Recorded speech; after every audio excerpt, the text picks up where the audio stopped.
So I'm going to talk about the JavaScript software factory. But to start out, I'm Chris Castle. I'm a developer advocate. I live in Seattle. Is anyone here from Seattle? Yep, nice. All right, a couple people. CRC on Twitter. Ask questions. I'm happy to follow up on any of this stuff or share anything I'm sharing.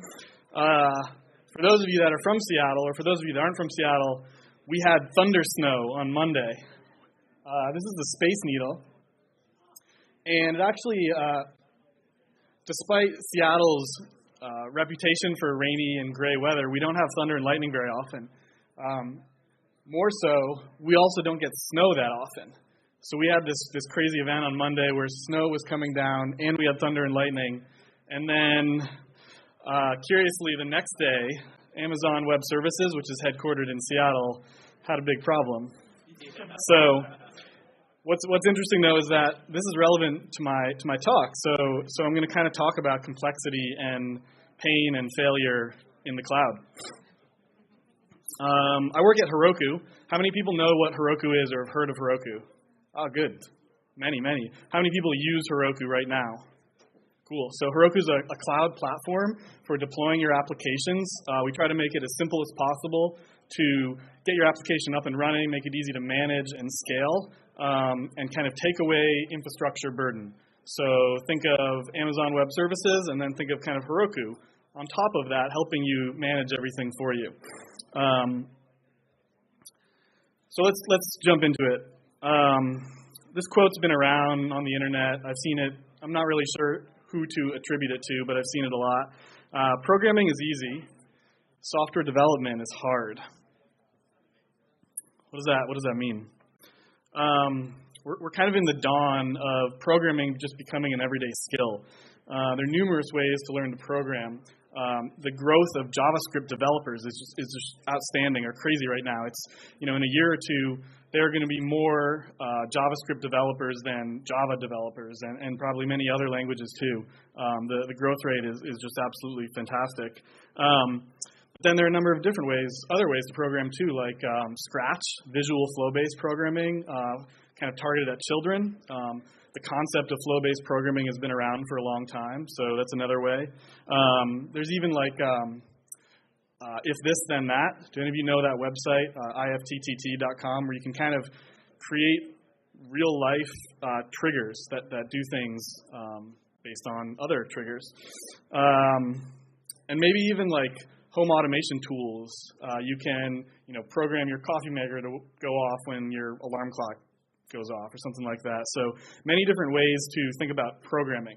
It's a skill like think of playing the piano. I'm horrible at the piano, but I can play chopsticks and I can play heart and soul because I sat down and I just practiced for an hour or two someday and kind of figured it out. But software development is hard. Software development implies deadlines and coordination and testing and iteration and maintenance and operations.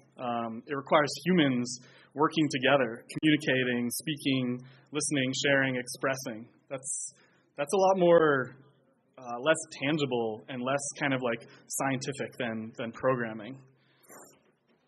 So very very different than learning to play the piano, for example. And you want to know what makes it even harder? The cloud.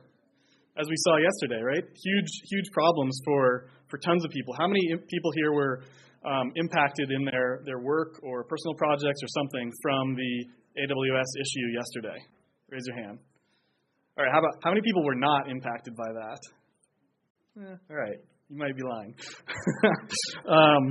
So, back in sometime long ago, if you wanted a website, you used to just set up one of these, something like that, and you could plug it into your DSL line. I'm old enough to have used BBSs when I was a kid, and would monopolize the phone line and dial up and piss my parents off, and then they would piss me off when they picked up the phone and it dropped the carrier. So things have changed a lot, right? Now you have to decide if you want to put up a website or you want to build an application or put something up live. You have to decide Well, where's my stuff going to run? Where's my application going to run? Amazon Web Services, Google, maybe, Google Cloud, maybe OpenStack. So that's just one layer. So you figured that out. That's the infrastructure, right? And I guess, like, stepping back a minute, a little bit, through this talk, I hope to give you guys an appreciation for the complexity of the cloud, a structure or a way to think about that, and then finally kind of like some tips and tricks to control what you can to make cloud application, which is pretty much all application now, unless it's a specific desktop application, cloud application development and deployment easy and smooth. So you've got infrastructure, right? Next thing you got to figure out is provisioning. You have to configure those servers. What tools do you want to help with that? You've got Chef, maybe AWS CloudFormation, and then you've got runtime. So the runtime or the environment in which your application is running. What does it need? File storage. Are you going to use containers, or is it just going to run kind of on a base OS? What about networking? Then you've got this orchestration and management. There's all these sorts of things out there. Kubernetes, Docker Swarm, Mesos, tons of stuff. And then finally, you've got like the things that and probably you actually care about, your application code, like the stuff that you're building that your customers or your users are going to see. And there's still tons of complexity in this. So languages to databases to source code management, CI/CD. Are you going to connect? Are you going to use Twilio or like a third-party API to augment the functionality in your application? And you're not done yet, right? There's even this kind of this other dimension of a platform. So maybe you want a platform to help you manage all of this complexity, all of these pieces. There are all these different platforms out there that you can use. If I were to, I would loosely put Heroku in this column here as one of these platforms, but Heroku does a lot of other things too.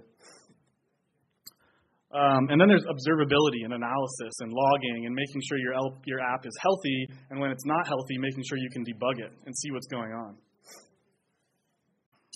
And if you guys, I see a lot of people with their cameras up, which is great. Tweet that out or something. Make me feel famous. But if you go to that URL in the bottom left, the Cloud Native Something Foundation is who produced this.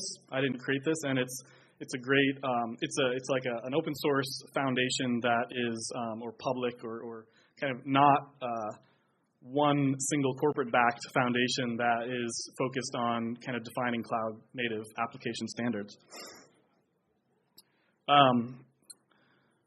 So yeah, we've got these, what did we talk about? Observability. Right, you need to be able to debug when things go wrong. So that's a whole lot of complexity to keep in your head. Like if you're thinking about that every day when you're developing, testing, deploying your application, you probably can't keep all that in your head, or you're going to make a mistake. Something's going to break, something's going to go down. Something in the process of running your application is going to impact your customers. So the million-dollar question is, how do we turn this into this? So does anyone know who Alan Perlis is? Or have you heard the name? He's a computer scientist. From I think he was born in the early 1900s, but he was a Yale professor and computer scientist. He was the first person to win the Turing Award. And he also has like an inordinate amount of quotes out on the internet about computer science and things that he said like in the 50s and 60s and 70s are still very, very apt and very applicable to the world now. So he said, fools ignore complexity, pragmatists suffer it, and geniuses remove it. I would posit that, at least for myself, I tend to sit in that middle layer, tend to be a pragmatist, try to use the tools I have, get stuff out quickly, and not like reshape the entire world every time I have to ship some code. But if you can remove complexity and you can make things simpler, it's going to make the future you a happier person. future team much happier and more productive. So everyone wants to be a genius, so let's figure out how to tame some of this complexity. But easier said than done, right?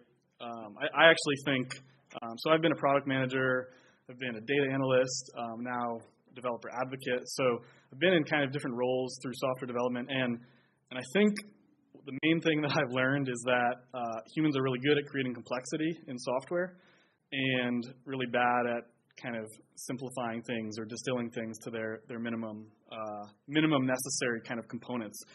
So let's see what we can do for JavaScript specifically to kind of simplify some stuff. So I'm going to give some tips and tricks, a few little things, and then we'll also have some time for questions at the end of this. So JavaScript itself is not a shining example of simplicity. There's a number of ways to do everything, really, right? There's NPM and Yarn now. There's Bower, Grunt, Gulp, Babel, TypeScript, CoffeeScript, Webpack, Browserify, like all these different things, which I'm not trying to be negative towards any one of those things. And I think they're all out there to solve a problem, but as an end user, we have so many different things to choose from.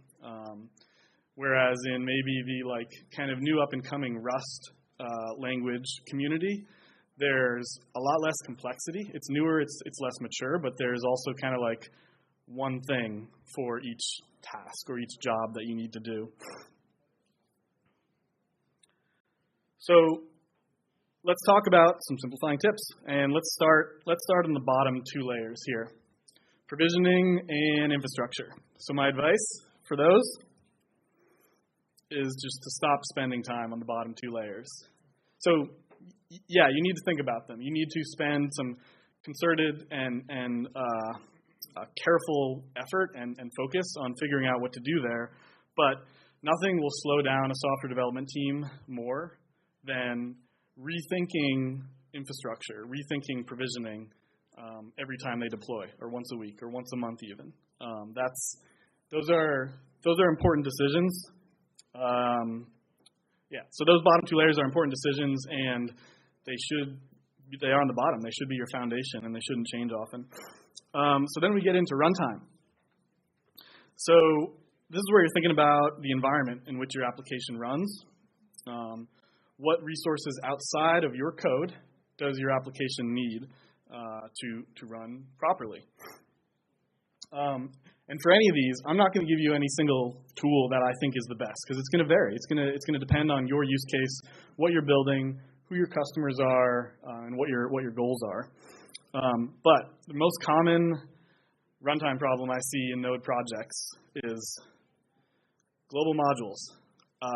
This kills me. Like if you have global, does everyone know what global modules are? Does everyone use NPM? Let's start there. Okay, so NPM is a package manager for Node. It helps you pull in all your dependencies. When you install a dependency using NPM, you can choose to either install it locally in the folder that you're in your projects folder, or you can choose to install it globally.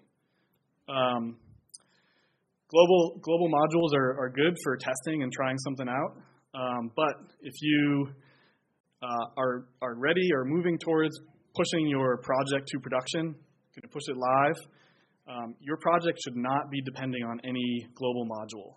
Everything should be self-contained in that little project folder of yours that you have in source control.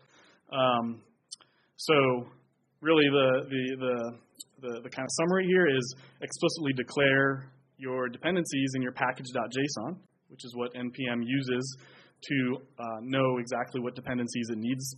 And then, that will make sure everything's in your Node modules folder. And to be clear, I'm not advocating for checking in your Node modules folder to source control. That's not a good idea. That's someone else's code. But it should live in your Node modules folder. It should not live in user local share somewhere or user local bin. An example of this is like There's a pretty cool tool from Facebook, obviously React, but there's a Create React app. Have any of you guys seen this tool? To kind of like generates a nice template React app for you.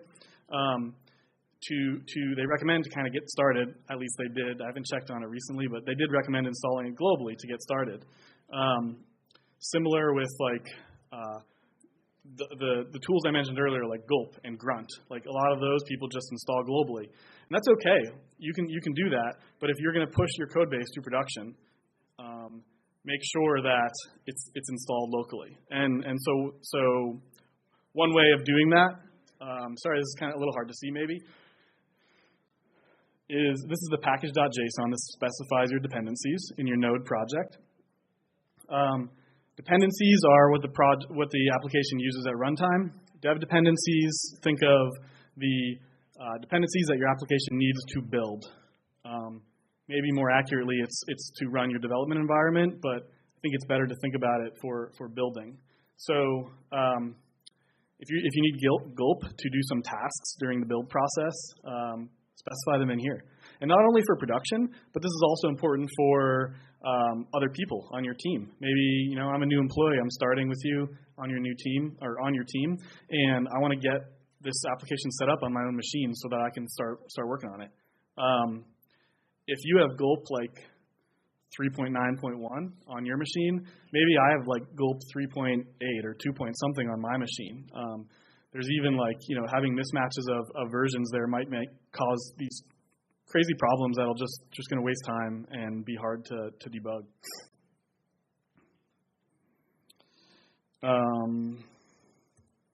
So next, moving on is orchestration and management. So orchestration and management becomes important when, you need to scale, one, and two, your app gets, the architecture of your application gets complex enough that you need to automate things. You need to write scripts to make things happen, or you need to have service discovery such that, services can be coming up and down and all of them know how to talk to each other at any one point.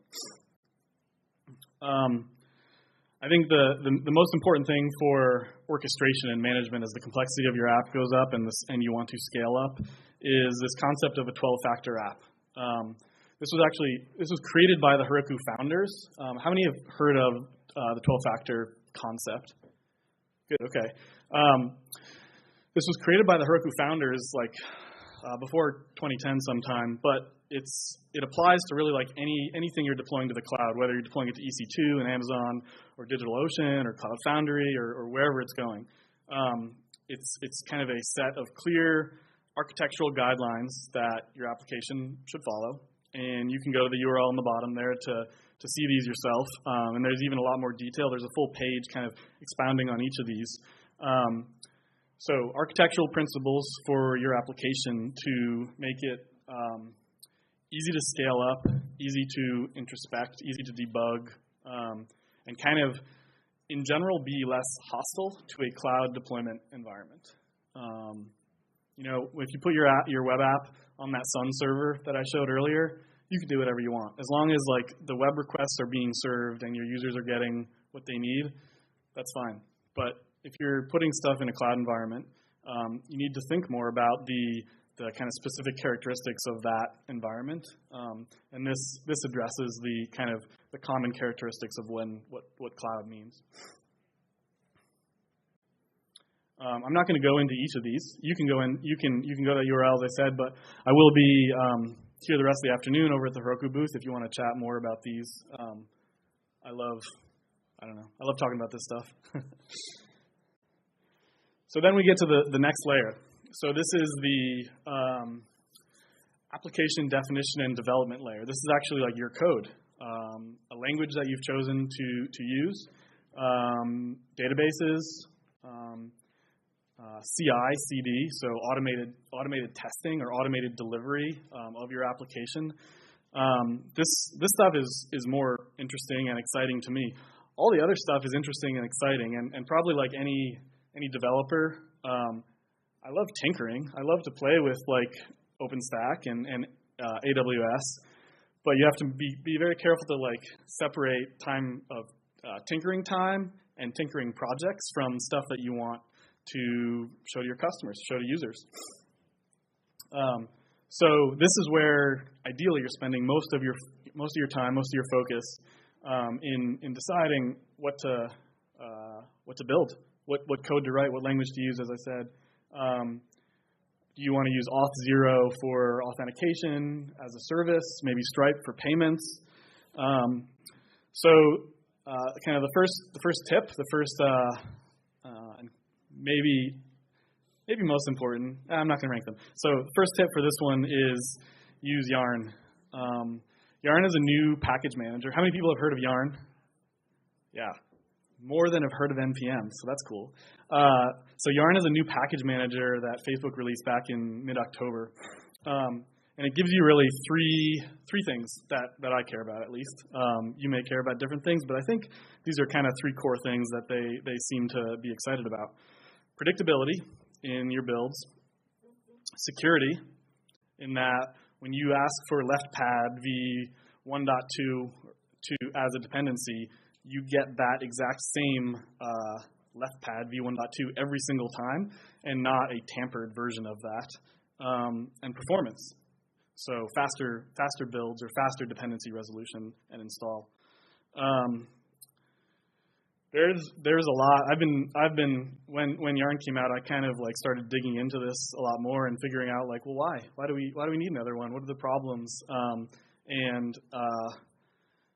There's a lot of pain out on the internet that you'll hear about NPM's use. So NPM's done a great job of fostering and creating this great ecosystem of packages, tons and tons of packages, and things that you can use on your app such that you don't have to write extra code. But as a binary or executable on your machine package manager, it's had some problems. Like there are situations where maybe you're working on a project and I'm a new employee and I start with the company and I set up that project on my machine. I might end up using NPM to install the dependencies. I might have a different node modules folder than you do, even though we want them to be the same. Like I want to be working exactly with what you're working on so that I can help with that project. Similarly, like the node modules folder in production could be different from the one on your local development machine. So the first thing, predictability, is just that. Yarn makes dependency resolution deterministic every single time.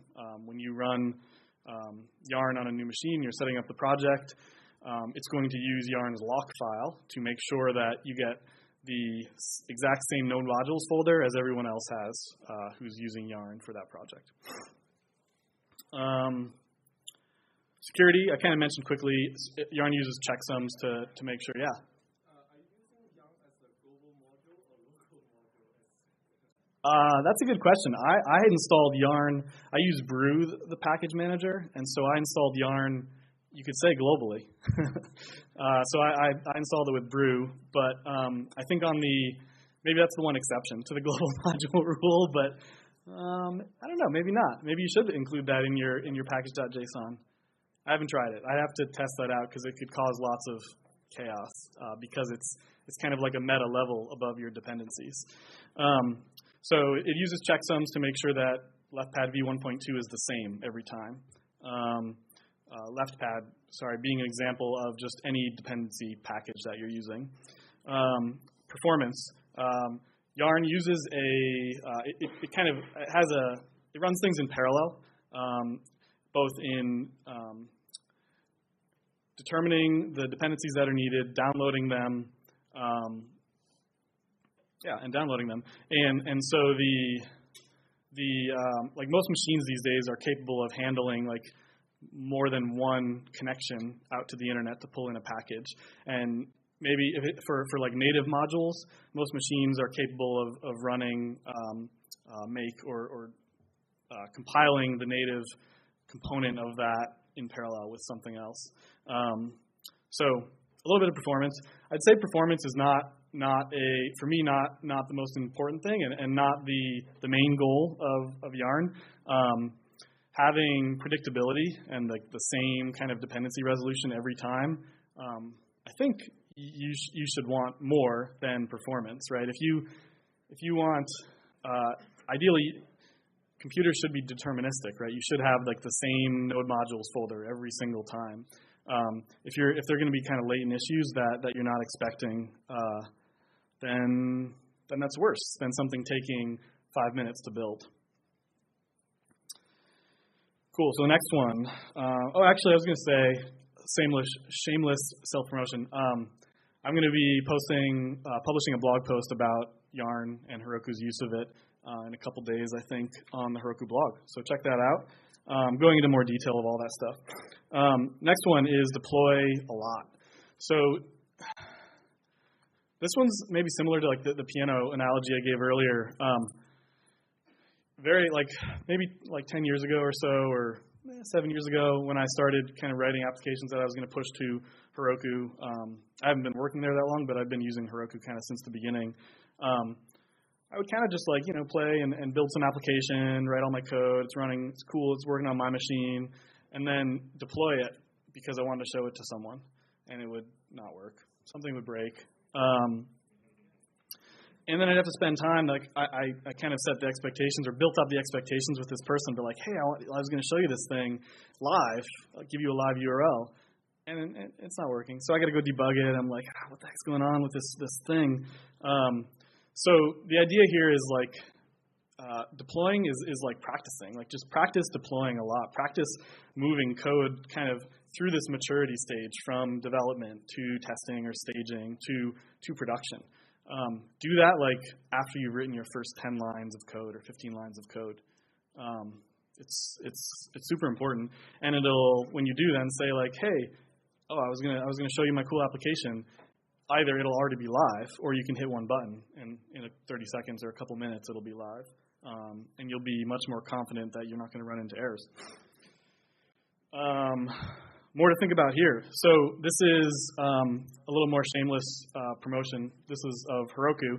So this is actually a screenshot of Heroku's continuous delivery pipeline for www.heroku.com. I took the screenshot this morning. So live, this is how developers are building the Heroku.com website. Not the dashboard, the logged in one, but the public facing, here's all our cool stuff. So on the right, let's start from the right, and we'll go against the arrows. On the right is production. This is what's in production is www. There's this. Don't worry about the DB follower stuff. It's a follower database, so that we can kind of ad hoc query it without worrying about taking down the production database. And then moving one step to the left, looking in the middle column here, this is staging. So I've got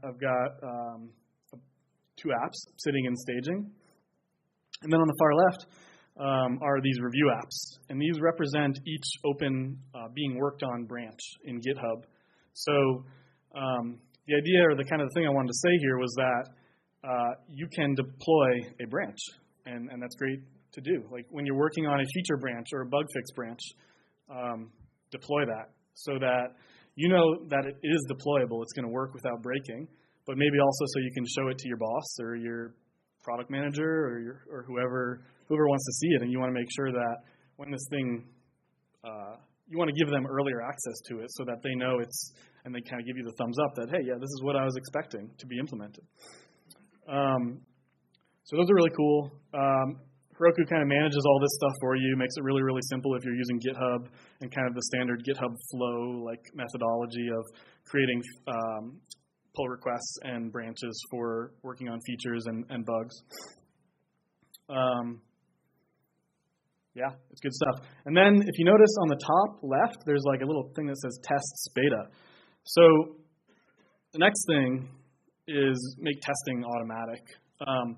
The biggest hurdle that I have when I start a new project is how do I set up this test infrastructure? What is the framework I'm using? What's the test runner I'm using? And very often I'm I'll worry about that later. So the point is, make testing automatic so that you can not have to worry about it, and so that it'll save your ass later down the road. So clicking that test beta thing in the top left there gives you this, and again, this is beta. I think it's in a private beta now, but it'll soon be public beta. So this is kind of what you'd call like a continuous integration flow, very similar to like Travis CI or Circle CI if you've used that. And I'm not saying you have to use Heroku. I'm just saying use something that helps you automate your testing process, and ideally not just on your machine, ideally elsewhere, on some sort of build box or some sort of build machine where everybody's code is run against the set of tests that you have. So you can see here, there's a list of tests, or a list of changes, I guess, on the left, and test runs then that were triggered, and one of them failed in the middle there, and most of them are green, which is good. So again, this should be like similar to the deploy. This should all just be like one click or one command line.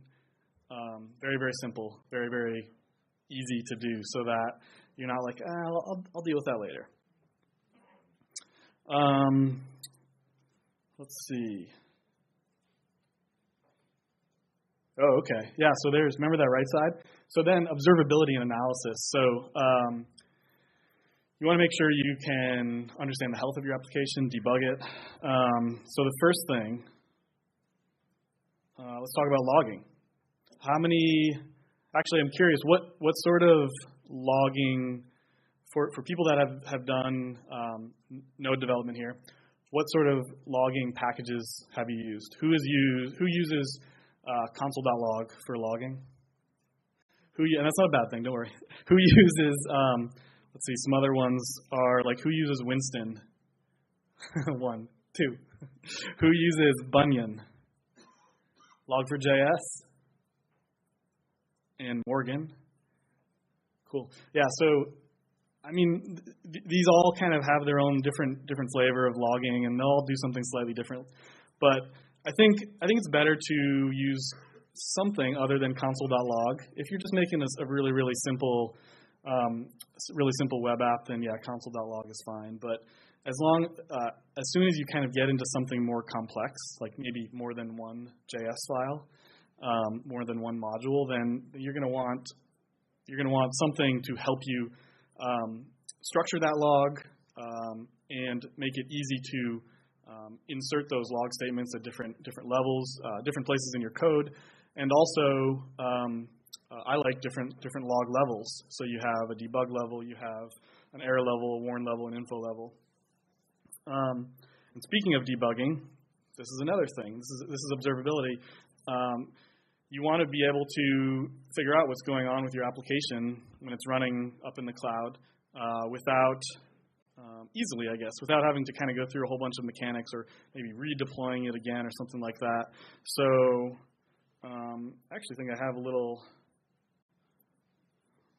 All right, I'm just going to increase the font size. How about that? So there's a really, really simple node module called debug, which I didn't know about till like 6 months ago for some reason, that lets you easily turn on and off debug statements. So I required debug, and I named it HTTP. It's kind of like the tag that I'm going to give to every debug line. And then you can see in my application here, I have 2 debug statements. One when I create the server, actually one when I'm listening, that's the bottom one, and then one when every web request comes in, that's the top debug statement. And so what's really cool about this is, let me see if I can bring a terminal screen over there. Find my mouse.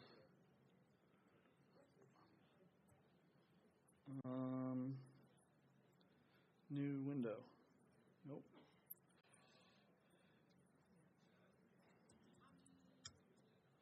Nope.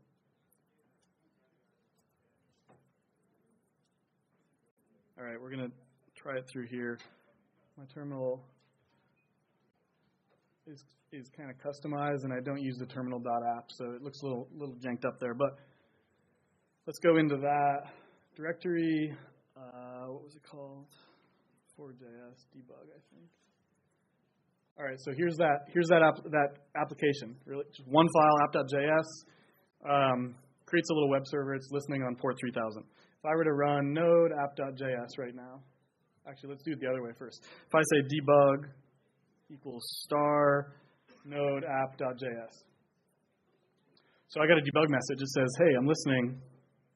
And then if I were to open a browser, you won't see this because it's on my screen over here, but if I hit localhost 3000, there's a GET request that comes in, right? But then very easily, so this is the state where you want to debug something. Could be in production. You restart the process with an environment variable named debug. Then we're almost done. Say I don't want that. This is what I would normally run it as. Just node app.js. There's no output. I'm going to hit localhost 3000 on my computer over here, and you will see nothing. It's a very great demo. You see nothing. So the point is, it gives you ability to put debug statements all in your code, and then not have to worry about taking them out, stripping them out when you push to production, and you can turn them on and off as you need. So jumping back here, debugging, and that was it. Yeah, so that was it. Again, my name is Chris Castle. I'll be over at the Heroku booth for the rest of the day. Thanks for listening to me. If you have any questions, come on by the Heroku booth.